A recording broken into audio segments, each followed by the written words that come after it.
We are Hello. at Woo! And I've got Vegas here today. Special guest star. Yes, Lady G will join us soon. She wears just as much makeup, and she has a lot to say, Jim. Can you tell? Oh my Yeah, you'll gosh. have to translate. I'm James. This is the dad. Good morning to my mother out there. There she Hi, is. Nikki. Hi, Nikki. RuPaul's Drag Race Season 13, Episode 10. 8 queens remain, Jim. Only 8. Only 8. Well, now 7, really, but wow. I love Yeah. this episode because I call it the Freaky Friday episode. Do you remember the movie Freaky Friday? I do remember it. Wasn't it with Lindsay Lohan? Or what version did you see? Because there's so many versions. I don't know. Jamie Lee Curtis, probably. Oh, okay, sure. Well, the queens make over each other in this one. But first, Yes. Jim, there's something amazing in this episode that happened. The 8 remaining contestants sat down with Char Margalis. Do you know who that is? Psychic. She's my favorite. Well, I do now. Yeah. She's my favorite TV medium. And I met her at Warner Brothers, and I asked her to read my mom for her 60th birthday and do a reading. And wow, my mom got a really great reading, and there's still stuff that's a little unsolved, but so many things were like shed light upon. And now Char did what Char did for these girls. Wow. Like she stirred up some amazing juju in one single session. Like she made Well, I guess we know that Utica had a cow. Yeah, named Clara. Named Clara. Yeah. And then Tina Burner had some. She made peace with Tina Burner's late father somehow in that. Yeah, that was nice. And then there's the potential hookup of Rose and Denali. Oh yeah, there's some workroom crushes going on there that she unveiled. So, and then I thought to myself, oh, this is so fun, this episode. Please bring Char back next season. And then, well, the funny thing was when she asked Candy, is there anybody in the show you don't like? Yeah, everybody. That is funny, especially Elliot. I have a feeling because I don't even miss Elliot. That like there was who? You're evil, and I love it. So well, I miss Elliot. I thought, poor Elliot, you got the short end, from day one. Yeah, you were like branded a loser from the very, the pork chop. Yeah, that was too bad. Now, Ru put together some truly unexpected pairs for season 13's makeover challenge. Because normally they do somebody else. They'll bring in an audience member, somebody is a huge fan. Yeah, like nurses or service members or whoever, but not during a pandemic. So can't do that. So they should have done crew members. That'd have been good. That could have been good. Yeah. Well, let's take a look at some of the signature looks first, because you gotta base like the whole competition is like, I'm gonna put you in my signature look. So and I got a thought about that, but let's go. Okay, Greggy, if you could throw up the first photo. There it is. Now, this isn't all the signature looks, but it does like scream like this is what they use for their promo on the show. So these are signature looks, like those little nipple covers on Mick and Denali, the Ice Princess, and the hair on both Simone and Olivia, and then Rose too. In her pink, right? Yep. So we might as well start with the best, right? So I'm happy to say that Utica transformed into an Ivory Enchantress. This is Utica's regular look that she would usually wear. And she gave it to Simone. So if you could show Simone, this is Simone's regular look, like she's someone from the 1987 film Baps. And I think it stands for Black American Princesses. I forgot what it stands for. Oh, the baby. That sounds about right. But remember, Utica thought it might be too inappropriate to do BAPS, but fortunately, Utica learned an important lesson about appropriation versus appreciation. Appreciation, yeah, Yes. exactly. So don't worry about the skin, worry about what's within. Exactly. So this is what they rocked on the stage. Each other's looks. And I think that is by far Utica's best look all year. Oh my gosh. She looked really, really, really nice. She looked nice. She reminded me of Katie Seagal in Married with Children a little bit. And it was just okay.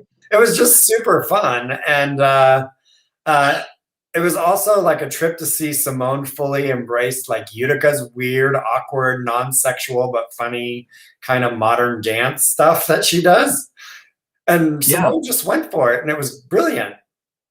Well, that's what's good about Simone. I mean, she dives in head first. You know, she's not afraid to do anything, and really, she sells it. She sells it every week. Oh, Sandy says she's not hearing us. Well, Sandy, we give you a shout out. Not hearing what? I don't know. Well, let's go to Got Mick and Candy Muse. Candy made it clear that both in her confessional and on the main stage that she and Got Mick had the most to do. Like, we got the most to do. Yeah. Well, they do in a way. Yeah. I mean, we have, Got Mick is a little slender little thing, and Candy is not. Exactly. And yeah, there he is. Oh, hi. Speaking of a slender little thing, you are Got Mick. Oh yes, I'm all caught up. I'm so sorry I was late. Oh, good. Well, we just went over just the fun stuff of how great Utica and Simone did. And now we're just talking about Got Mick and Candy Muse and how they had such a big challenge in front of them. Yeah. I know you just got out of a cab and you're like running up to your place and like doing your thing, right?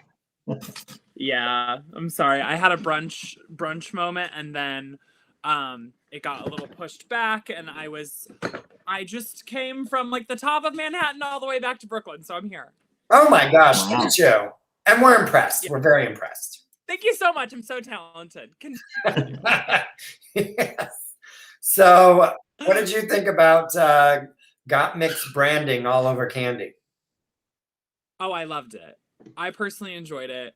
I kind of like, that was a little turning point for me for both of them, because neither one of them were like in like a dislike category for me. I just kind of didn't really have them on my radar. And I have to say, I also loved what Got Mick was wearing as well. I thought they both really brought their aesthetic to each other, which I really enjoyed. And they had to do some sewing. Take that in for little Got Mick.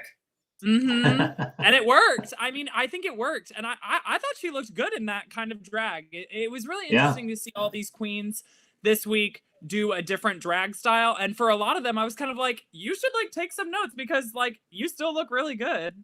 Yes. My favorite was Candy saying that she shaved her ass for this. Yeah. Yeah, that was TMI. That's funny though. Well, I mean, I shaved my ass for this too, so we're good. Okay, baby G. Has there always been this much talk on the runways? Because like during runways, you don't hear them speak.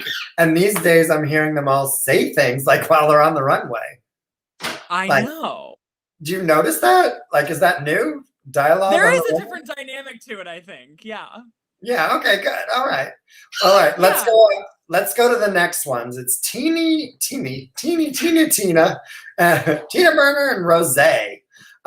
These New York queens didn't know each other very well, although they both lived and filmed and lived in New York City.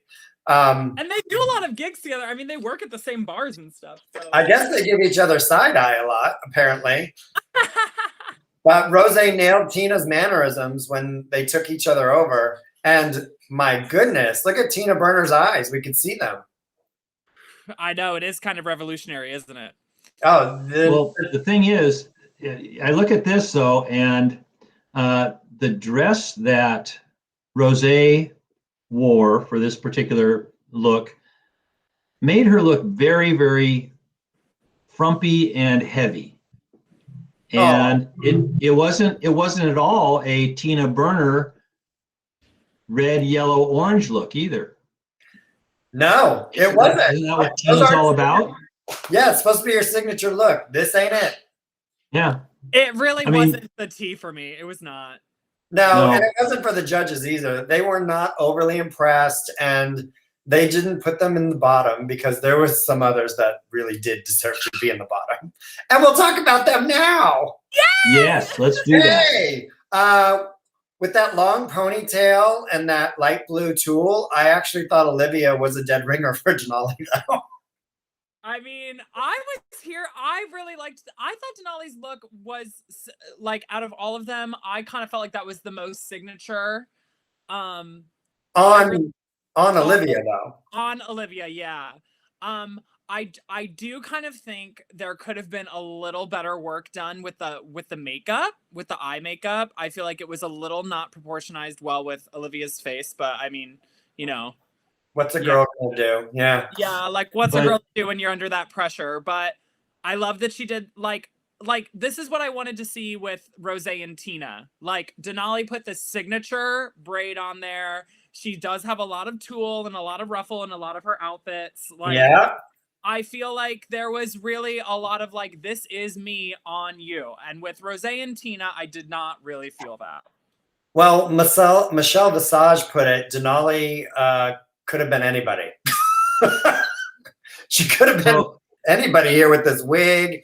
You know, you need that fro. You need that orangey fro that we love so much, that Olivia sports. Yeah, I mean, I agree. I mean, with Denali, I'm looking at this look that she has on from Olivia, and I'm like, I don't feel like I've ever seen Olivia in a wig like that. So here's a question then. Here's a question. Yeah. Okay. Both in this look and in Tina and Rose's look. Yeah. Do you think perhaps that Olivia and Tina were trying to sabotage their mate? I think Tina's smart enough to do that. I don't think Olivia is vindictive enough to do that. Well, I also don't see why they would do that, because it would ultimately fall on them. You know, like it's like them doing it. So it's like, if you're going to make them look bad, that's on you. And then you didn't put your own aesthetic into that person. And that's the thing but you know, I mean, I would have thought that Olivia would have done a little bit more, like James says, the hairstyle. I've never seen that, you know, really on Olivia. Yeah. Well, as if this episode hadn't been shady enough already, Ru then asked the queens which one of the competitors should be sent home this week. Ooh. Yeah, that got shady. The ultimate question. They get it. They ask it every year, and it's always the moment. Yep. Rose, Tina, Simone, Utica, and Gottmik all picked Olivia. Which I find kind of crazy, because she has 2 wins, 2 back-to-back wins, which is I think that's almost like unheard of on Drag Race. I feel like only like 1 or 2 other queens have done 2 double back-to-backs. They don't do a back-to-back win. I think they kind of try to avoid doing that. Oh, I think so too. So wow. I find that interesting that they feel that way. Well, and then Olivia singled out Utica just based on the entire competition.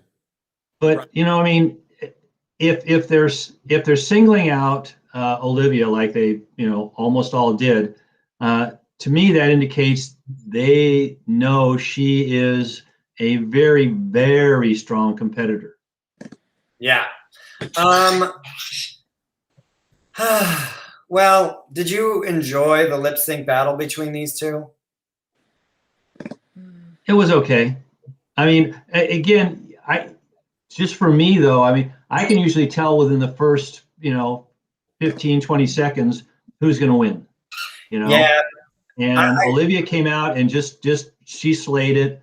And even though, I mean, Denali did a really good job too, but she kind of just faded in the background and did a few this, a few that, you know, and Olivia, she was all over the place. Very, very, emotive, evocative, and just really, really put forth a good show.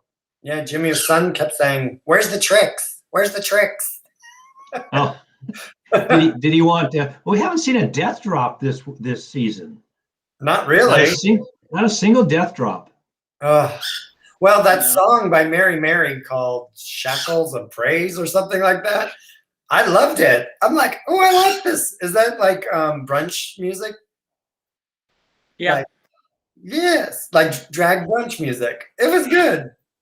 It was a cute one. All those songs are like, oh, I've never heard that one before, but that's not saying much because I never heard most of them before. Oh, wow. This year has been. When are they going to play some Perry Como for? No, the bird says no. Gosh. And you guys are looking at me like, Perry Como, what's that? I know. Well, that's yes, it was a man. Yes. Well, if Denali's supposed to be a lip sync assassin, I don't think it came through. No, it wasn't. It was unfortunate. Yeah.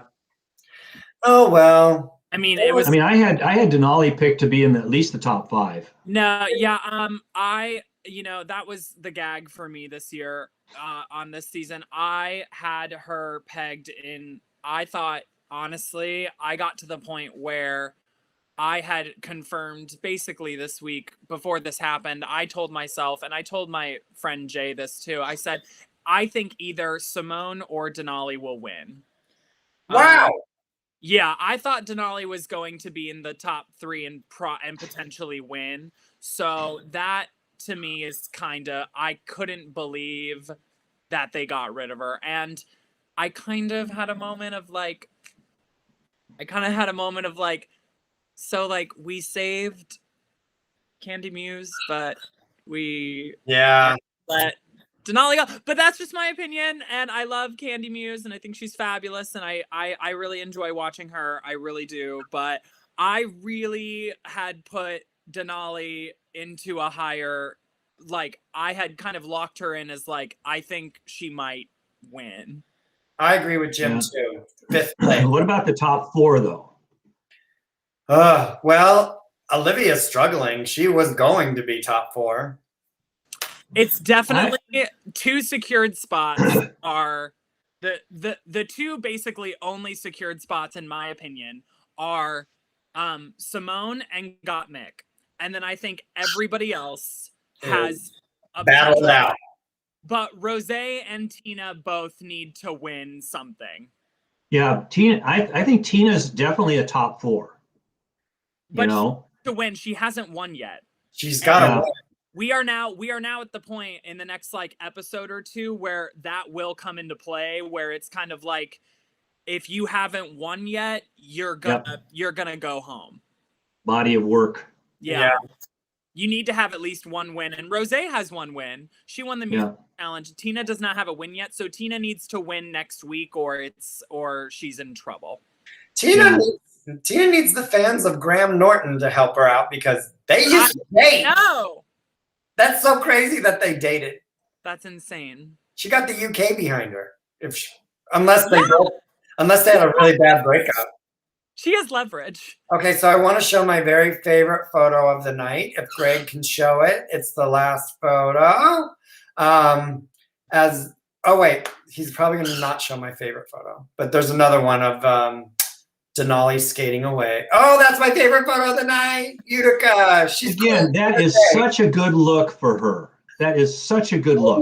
For a day.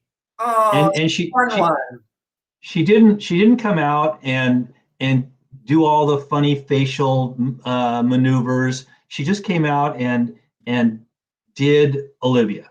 She worked. Simone. I loved it. Yeah, it was great. And I thought her comments afterwards were interesting, about, just having more confidence and feeling like now she can really win. And so maybe, I mean, she just looks a whole lot better like that. But next week she'll go back to being funky and weird. So, oh well. Yeah. Well, I got one last. She could win. She could win. She could. I got one last picture that I wanted to show of Olivia and Denali. They're still friends. They posted this on Instagram. They don't like throw shade at each other. They're super sweet, and they're good-looking boys. Yep. Yep. Sorry to see Denali go. Yep. Darn it. Darn it. If only she would have put that nice orange wig on her. Yeah. Honestly, Yeah. I think that could have saved her. Well, what's next week? I didn't watch the promo. Tell me. It's an acting challenge, I think. Yeah. Oh, yes, I did see the promo. Ross is saying, what was that? Like, what was that? Oh yeah, yeah. Somebody's getting really, really weird. So. Well, it's Utica. We know that. She Could great. be. It'll be fun. It's getting close now. It's getting down to it. Oh, it's fun. It's fun. It's fun. And do you think there'll be a double elimination? I do actually. I want one. I'm in need of one because there was 2 episodes with nothing. I know, and Candy got her self saved. Mm-hmm. I think the gag would have been to do a double elimination this week. Yeah, because there's 2 of them. Yeah. Yeah, and I would not have been sad if it was Olivia, honestly. I would have been like, okay, Tina and Rose, you got so lucky. Oh my God, I know. Yeah. They did get really lucky. I kind of was shocked that they were both safe, but I don't know. Uh-oh. What did my cousin say in the chat here? There were a few that thought you, James, were Carson at the Flight Museum on Seattle. What? Oh, yes. Oh, that's not my cousin. That's a different Denise Shaw. How funny. Everyone thinks I'm Carson Kressley. Yeah. Yeah. I liked his jacket the other night. Yeah, he's funny too. He says some funny stuff, and he's got fashion. I don't. I've got Aquaman and a bird. Oh, you've got some fashion. I know you've got some fashion. Yeah, thank you, Jim. That comes from Jim, who's like, oh, I'm just a fashion icon. Yes. Yeah. If you like, T-shirts that say RB football on them, I'm in.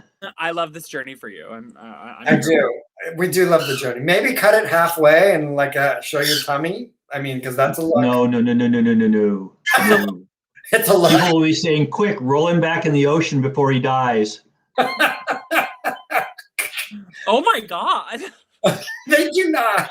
This bird is eating me. I know. Yeah, Vegas is really on one today. She was screaming, so I had to put her here. Yeah. Otherwise, it would have been screaming, like screaming Mimi. Oh, cute. Oh, you poor thing. There. See? Oh, we love Vegas. She's happy. Well, guys, I'll see you next week for more Drag Race. Maybe. Yes. Can't wait. Oh my gosh, I miss you all already. Greg, play us out with some music. Bye. The bird's screaming at me.